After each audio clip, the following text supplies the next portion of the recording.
Alright, welcome to another vlog. Biglaang vlog. May dinalang kotse dito sa kaibigan natin. Nahihiya magpakita. Pero we have a 2025 Toyota Prado 250 gasoline engine. Walang diesel na nilabas ito no? Dito. Gas lang ata eh. Oo. Ang alam ko, hybrid. The owner is there, nahiya eh. So, gas engine, ang in-offer dito ng kasa, walang diesel. So 2.4 liter inline 4. So 4-cylinder na lang siya ngayon, pero turbo. So from what I've read yesterday, basa-basa ng konti, same horsepower with the previous model, almost 300, nasa 280 siya, pero improved torque. So yung torque nito nasa 430 something na no, or 430. Kaya improved torque. Pero from the bat, yung design niya, grabe, napakaganda nito. To my eyes, it looks like a Hummer dito. At saka Rolls-Royce Cullinan, no? Yung itsura niya. Kasi yung ditong headlight niya yung squarish, tapos yung ginawang mga, ano ba yan? Ano ba tawag doon? Nakalimutan ko. Pero I'm loving the headlight, yung maliit na squarish na projector ba yan. So para talagang Hummer tsaka Cullinan. The car is huge. Parang mas malaki sa previous model. Ang layo talaga doon sa previous model niya. Yung jump ng design. They kept that boxy retro style, which makes it very very desirable. Medyo pila pa ata ngayon sa kasa to kung bibili ka. So the brand new price of this one would be around 4.8, mga ganyan. And the theme is black on black. Sobra, 'di ba? Mahilig tayo sa mga itim. So this one is black on black. So simple walk around lang, yung harap, mayroong bulge yung hood, double bulge. And the squarish talaga the design, it's what gets us. Kaya which makes it very desirable dahil yung design niya napakaganda, classy, retro. You have the small fog lamps here with the active vents, mga butas. Bagong-bago unit, kakakuha lang ng kaibigan natin. Tinrade din niya yung lumang Prado niya na 2020 ata to get this one. Tapos malaki na yung mags nito. It's running on 20s. Ayan, naka 20 pero black on black. Ako, titingnan nyo, brand new. Siyempre, 2025. And this car only has 1,000 kilometers tinatakbo. Gasoline, full-time 4x4. Meron siyang stepboard. At ang maganda dito, meron siyang cladding. It's metallic. Parang may metallic, may mga glitters. So I think this is the flagship color, yung black. Tatlo lang naman yan. You have the white, which you have to add a price pa 15,000 ata if you want the white. Then this one, the black and the bronze. So ayan no. Ito yung design dito. Tapos para rin siyang jeep. Jeep na pickup, yung 4x4 na jeep. So ang ganda talaga ng pagka-black niya. Tapos wala nang mga emblems na Toyota. To make it more retro, you just have the black out Land Cruiser. Syempre guys, Land Cruiser yan. This is the Land Cruiser. And the Toyota badging here. Tapos this one, naangat yan. Yung salamin. Ayun. Naangat natin yung salamin dyan. Para you don't have to open the whole thing. If kailangan mo maglagay ng things dito at malaki ang space sa likod. Meron pa siyang mating oh. Ganda oh. Ganda ng mating yan. Ito kasang-kasa talaga to. And merong third row. So 7-seater siya if need be. Pero kung hindi naman, you have the ample space at the back. Tapos you have the ayan, yung buttons to lift the third row. Tapos meron siyang mga, syempre, mga cup holders and your sariling vent sa likod. So very comfortable sa likod kung kailangan may upo. Ang ganda ng mating, natutuwa ako sa mating niya. Ayan oh. Ito automatic. Automatic din to, alam ko eh. Yan ang likod, space sa likod. Nakita nyo, malaki naman. Ika, susog natin to. Ang alam ko, this should be automatic. Okay, so nagka-problema lang sa likod, pero we figure it out. Tapos na. So again, one final look sa labas, bago natin ikot ng sandali. Ay, sa interior, at yung engine. I'm really loving the design. Boxy na boxy, may cladding, retro na retro. The owner loves it so much. Pero binibenta din niya. Ano naman yan eh, bibili tapos bibenta. Kung merong may gusto na nagmamadali na Prado, here's the car for you dahil available na. Technically brand new, so 1,000 lang tinatakbo. So any one of you looking for a Prado na black, ayaw nyo magantay sa kasa, eto, this is your chance, no? Kaya nga niya dinala rin dito. Well, may kinuha lang naman. So this is the interior muna. Sorry, medyo nagmamadali tayo. Dahil bigla ang vlog lang talaga to. Leather naman siya, medyo hard material. Pero you have the stitching and again, black on black. Everything, may matting pa na rubber. First time na makaupo sa Prado na 2025. Ang laki talaga. Being a Land Cruiser, this is one of the things that you're paying for is the space inside. Very spacious, luxurious. Meron pa pala kasing sunroof, oh. May binigay na sunroof. So, of course, being a luxury SUV, you have the controls here. Buttons pa. So, button pa yan, no? Adjust mo dito, yan, button. Then, 3 people can sit here. I think, ventilated pa yung upuan niya. So, may butas-butas. So, pwede yatang, heat and cold air dito sa rear seats. So, very beautiful. So, ito yung loob. Ganda ng loob nito. Grabe, very rugged din ang itsura sa loob. So which makes the feel off-road. Off-road feel, no? Kasi nga yan, no? Ito yung itsura ng steering wheel niya. And a lot of buttons dun sa steering wheel. So medyo nakaka-overwhelm lang ng konti yung mga buttons sa steering wheel niya. You have the 12-inch massive display. Siyempre, being modern, being 2025, you have that display. Tapos ang ganda ng air vent sa gilid for the passenger bilog na style, which I very very like. Dito naman square ang nilagay. Tapos likod, no? So ito yung upuan niya. Ganda ng upuan. Sporty and off-road at the same time. Tapos may abang na roof rack sa taas. Dito tayo sa passenger. Kasi ito, hammer na hammer din yung side mirror niya. Square na square. Tsaka jeep. Parang jeep commando. Ang bigat ng door niya. So we have a massive door here. Look. At ang taas. Ang taas ng auto. Again, being a 4x4. Siyempre, electric lahat. 250. Ayan, 250. No? I think this is built in Japan. Kaya nga Japan nakalagay. So, silipin natin sandali dito sa harap. Grabe. Ken, yung kotse mo, napakaganda. Our friend, nahiya kasi lumabas sa video, no? Pero this is the inside of the car. Siyempre, yung materials, medyo hard. Leather naman ata to. Pero we've got both the plastic and the hard materials here. Again, off-road kasi ito, para madali punasan siguro. Pag nadumihan, no? Pag may putik, ganyan. So, para madali siya mapunasan. Ito sa L300, ganito rin eh. Sa LC300 data. Yung mga buttons, mga andito. Ayan. Ganyan. Dito mo pipindutin. Ang galing. Ang ganda ng pagkakalagay ng buttons. Mafe-feel mo talaga. So, of course, we have the drive modes. Ito yung drive mode. And then, may crawl, being a 4x4. Tapos, diff-lock, andito. H4, H-low, andito, push of button. And with the massive steering shifter, this is an 8-speed auto. So, ang ganda ng shifter niya, ang taba. Very sporty. Sarap hawakan. Ang taba nito, solid na solid. Lalaking lalaki. Tapos, pwede kang mag-sports mode manual dito. So, wala siya yung paddle shift dito. Nandito. And this is the screen. This is the screen. Ay, teka lang. Na-on natin yung radyo, no? Ito medyo complicated daw ng konti. Wait lang.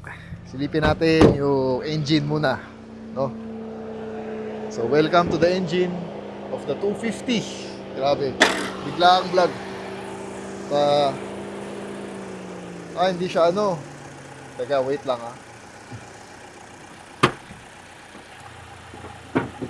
So old school pa rin dyan. With this one, hindi yung automatic. Kaya nga So old school pa rin. Again, yung Toyota designers, they want this to be the retro vibe. So ayan, siguro retro. Ang lapad ng bumper. Yung ibang tao, ayaw nila tong bumper na to. But for me, okay naman. We have the cameras here. At naka-extend lang talaga. Wala namang laman dito. So para lang mas humaba yung auto. No? So this is the engine. As you can see, 4 cylinders na lang. Dati V6 pa. Pero technology nowadays, palit ng makina. Pero palakas ng palakas naman. No? So you got the turbo. Siguro andito yung turbo. Oh, I got the turbo here. 2.4 liter inline 4. At least inline. Diba? Back in the 80s, puro inline din. This engine produces 280 horsepower with 400 torque. Sobrang lakas ng makina ito. The ECU nandito sa labas eh. Nilabas nila. So wala siyang cover. Walang cover, no? Wala siyang cover. Surprisingly. Diba mga kotse ngayon may mga cover? Ito wala. Kaya nga. Wala rin, oh.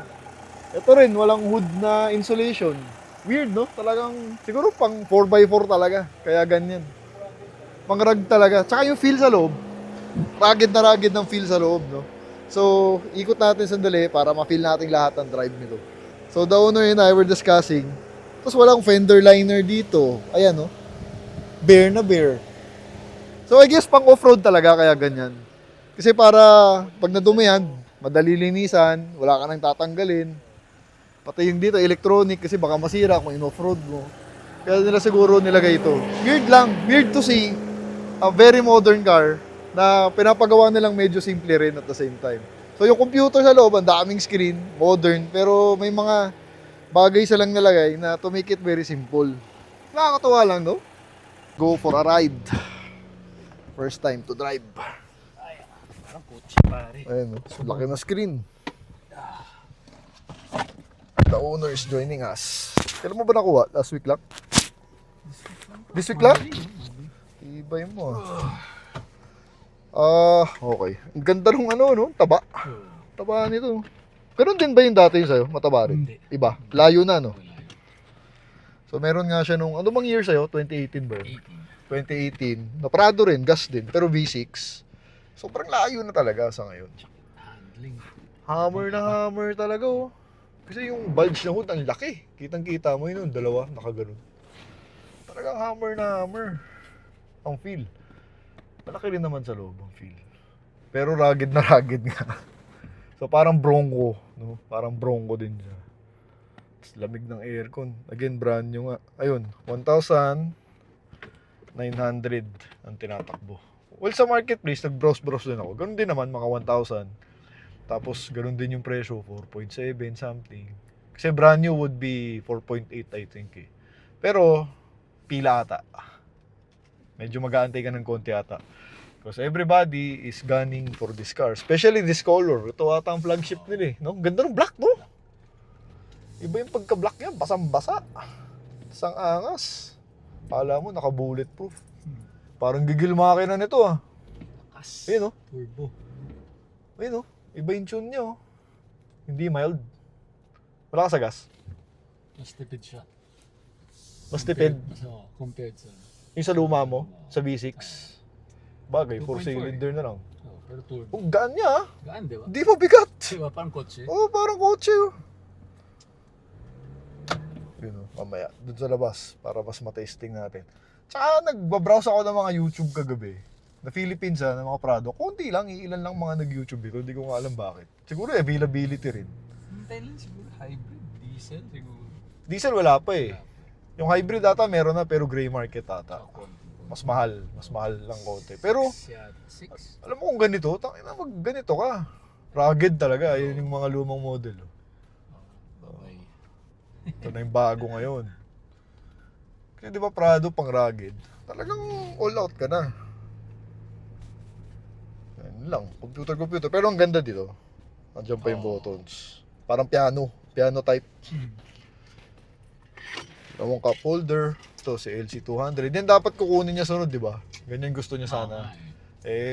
Siyempre sa pagkakataon, minsan-minsan di natin alam yung mga dumadating na pagkakataon. Biglaan to, no? Oo, bigla. Biglaan to eh, hindi niya na rin na-expect. 1 week lang sinabi sa akin. Sige na. Yung owner, brother-in-law niya ata yun, kumuha ng, ano pinalit? Lexus. Na ganito. Yung Land Cruiser na type. Yung Land Cruiser na. Mahal yun. Mahal. Oo. Yung mga 500 ba yun? Oo, yun ang pinalit. Tapos ito, yun nga, nakuha na. Si Ken kasi ito, mahilig sa ano talaga to. Parang Euro, SUV, malalaki, itim. Yung mga panglalaki ba? Pareho kami ng ano niyan eh. Ng taste. Hindi mo pa na long drive, no? Ay, sa La Union. Magla-La Union tayo ah. Tuloy ba? Yata, hindi ba? Okay. April naman eh. Oo nga. Meron kasi kaming nakaplanong La Union. Dun sa isang friend namin may resort. So ito, dadalhin niya na ito dun. Kung hindi pa mabenta. Kasi kaya naman kasi ano eh, kung may gustong bumili, okay, kung wala, gagamitin niya. Same with Rocky. Magandang presyo. Yeah. Saan? So, first impression ko sa driving, no, yung ano talaga, tune. Parang gigil yung makina, naririnig ko. Kahit na 4-cylinder yan. Nandito na tayo sa labas. Oy, putik. Naririnig ko yung turbo. Sumisipol ah. Ayun oh. Ewan ko lang kung nakaka-capture ng video, no? Pero yung turbo niya sumisipol. Tsaka sa 2000 pa lang, hahatak na siya. Mag-engage na ata yung turbo niya. So parang baka yung tune din ito, early engage of the turbo.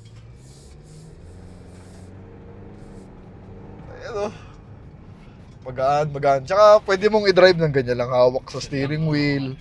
Sobrang gaan ng steering, nakakagulat sa laki ng kotseng to, napakagaan. Ito maganda, yun ang binibili mo diyan. Tapos nakita ko rin sa mga comment ng iba sa mga review, they were complaining about the price daw. Land Cruiser yan eh. Siyempre, Land Cruiser pa rin to. Oo. Land Cruiser 5 million daw, tapos 4-cylinder lang. Una-una technology. Technology nga ngayon, palit ng mga makina, pero lumalakas naman, palakas ng palakas. So, syempre, the engineers are also after the fuel efficiency. So, as per Ken naman, mga ilang days na rin niya gamit to, mas tipid naman daw, syempre, kaysa sa mga previous model. Pero importante dito, ang lakas ng hatak. Talagang masasatisfy ka. Kakalimutan mo na yung V6. Ayun, oh. Umuugong pa oh. Bitin pa siya eh, no? Hanip tong utong to. Grabe, parang yun oh. Pwede mo talagang hawakan ganyan oh. Uy. Lakas din ng brake. Oh, 'di ba? Kung galing kang LC200, yun, medyo mabagal brake nun, mahina. Magugulat ka dito dahil ito solid na solid ang braking niya. Tsaka ang taas, tsaka hammer feel talaga. Off-road feel, bronco feel. Bronco. Yan, sa mga mahilig mag 4x4, ito. Masasatisfy kayo dito. Pinong-pino makina, oh. So, ayan. So, again, itong si Ken, ano yan, ipopost niya, pero gagamitin niya talaga. So, tataasan niya yung presyo konti, kasi nga, bago naman. Technically, brand new siya. So, fully paid. So, fully paid na to. Tapos, got it from the first owner. Anong kasa? Alam mo kung anong kasa? Otis. Otis. So kasi siya gagamitin niya rin. So ito, kung sakaling meron lang diyang nagmamadali na gusto magka-Prado na itim na brand new naman, na 2025. This is the 5th generation pala. So kung may nagmamadali dyan, ito, this can be an option for you. Because technically brand new. May mga supot pa nga sa likod eh. Oh, ganyan kabago yan. So sobrang ganda, sobrang sarap i-drive. Tinanggal ko, may supot to eh. May plastic pa to kayo. Yeah, kailang ano eh. Ang hirap lang. Kaya nga ang hirap. Dumudulas. Dudulas ka eh. Hindi ginamit. Parang hindi ginamit. Ito? Oo, parang hindi ginamit. Oh, grabe, modern na nga. Ayan oh. Ganda talaga nito. Taba. Ganda yun. So, di ko lang alam din kung gaano katagal ka mag-aantay sa kasa. If bibili ka nga ng brand new. No? Di naman ako nagtanong-tanong pa. Pero ang alam ko nga, sabi ng iba, medyo may wait time ng konti. Ngayon. So, dito sa atin again, gas pa lang. I think the hybrid, meron na ako nakita sa gray market. And the diesel, Dubai. Pag Dubai yata, diesel eh. Tapos mas mahal ata yun eh. No? Pero ngayon, sa panahon ngayon, mas mahal na diesel. Grabe diesel, 90. Ito, 90 pesos na diesel. Hanggang March 16, di ba tataas? Every week yan. Kung ngayon, 90. Abot hanggang 100 na, baka nga mag 100 next week na yun. Patay na yun. At saka kung makikita nyo, yung daan ngayon sa kalye, parang walang kotse. Putang ina. Diba? Lamang. Ang luwag. So, it's sad do. Mga tao nagtitipid na siguro. Kasi since yesterday, yung nag-price increase na nga ng Tuesday, Minutes na ako. nabawas yung tao. Ako, diba tayo, EDSA tayo dumadaan. Wala, ang bilis. So, people are using alternatives as transportation. Ewan ko, baka nagko-commute na or carpooling probably. Pero yun na, the effect of the war, the oil crisis, ito na, nararamdaman na natin. So, being a gasoline, mas mura gasoline ngayon. Oo nga. Oh, yung mga diesel dyan, malamang nag-iisip Tago na yung gasoline. muna. Oo. Mahal din, sobrang mahal ng diesel talaga. 90, grabe. Sa Shell, 90. Petron, 84, 85. Oh, isipin nyo next week. So, kahit ako napaisip eh. So, bentahan ng EVs din ngayon, siguro lalakas. Anyway, Oo, it's a crisis talaga. Sana matigil dahil everybody is affected. Lahat tayo dyan. No? So, balik na tayo bahay. Nainggit mo lang ako eh. Nainggit lang ako ah. Hindi, yung kulay. Kung ako magpaprado, ito rin yung kukunin kong kulay. Ayan, the LC200. Pero mabagal. Pero malakas naman torque, pero dito? Wag. Bago to eh. Kung trade in, wag. Kaya sabi niya, may gusto rin mag-trade ng LC200 na yung facelift na ba? 2016 up. Mga 2020, 21. Parang sabi ko, modern to eh kasi 2025 eh. Sayang eh. Tsaka baka mabagalan ka dun kung galing ka dito. Yan lang. Ang lakas kasi nito eh. Ayan oh. Siyempre kung mag-LC200 ka, medyo mabigat na kotse yun. Parang tangke, no? Oo. Iba feel talaga. Pero, Wala, feeling ko baka mabad trip ka. Kasi ang lakas talaga nito. Sobrang yung feel ng LC200 talagang ano eh. hindi ko lang alam LC300. Ay di, LC300 medyo ganito na. Ganito na. O yung feel niya, yung drive. In fairness. Pero mas galit lang yung 200 sa torque. Oo. Mas mararamdaman mo lang. Yung 300 mas quicker. Parang ganito nga actually. Oo. Medyo ganito yung LC300 in fairness. Pero mga Land Cruiser enthusiast, talagang 200 pinipili nila eh. Kasi yung V8 na diesel. Wala na eh. Wala na. Oh. Wala na eh. So, yun ang, kaya nag-appreciate ang value to. Oo nga eh. Itong mga Tatago ganito. ko niyan. Hindi ko So, kung bibili ka, itatago mo. Kasi Oo, appreciating kukuha ko value yan. Yun talaga yung gusto ni Ken ever since. So, doon nga siya papunta dapat. Yung when he had the previous Prado na to. Eh, kaya lang nga, iba-iba ang panahon. Sila. Tingnan yun. Ayan, alright. Alright, back home. Thank you, Ken. Okay. Grabe, no? Biglaan. Inggit na inggit ako. I'm so jealous. Ingat ha. Siya rin actually may-ari ng Volvo natin. Kwento ko na lang mamaya yung Volvo, kung anong gagawin sa Volvo. Sira. Pero papaayos namin yun. Sira transmission. Siya rin may-ari nun. So, very nice car. Grabe, inggit na inggit ako. Again, pwede niyang ibenta kung may gusto dyan na nagmamadali ng Prado. 4.7 something. Negotiable pa a bit. Pwede pa. Messenger nyo ako. Here's my messenger. Kukunik ko kayo kay Ken, the owner. So, fully paid na to. May plaka na. 5 would be the coding. And it's a very beautiful Land Cruiser, modern Land Cruiser, which we can drive daily. So, madi-daily mo talaga to. Itong auto to. Tingnan mo na itsura oh. Hammer. Bye-bye. Ayun oh. Oh. Lakas! Mataw po. Parang Rolls Royce Cullinan. So that's the video. Biglaan lang. Thanks for watching. If not subscribed, please do subscribe. And to help the algorithm of the channel, is the rover. Nakadapa to. Tingnan mo. 4 days ko nang di ginagamit. So kaya ganyan, nakadapa yan. Oh. Pero start mo lang, it should come up. So, thank you. 2 different levels I cannot relate.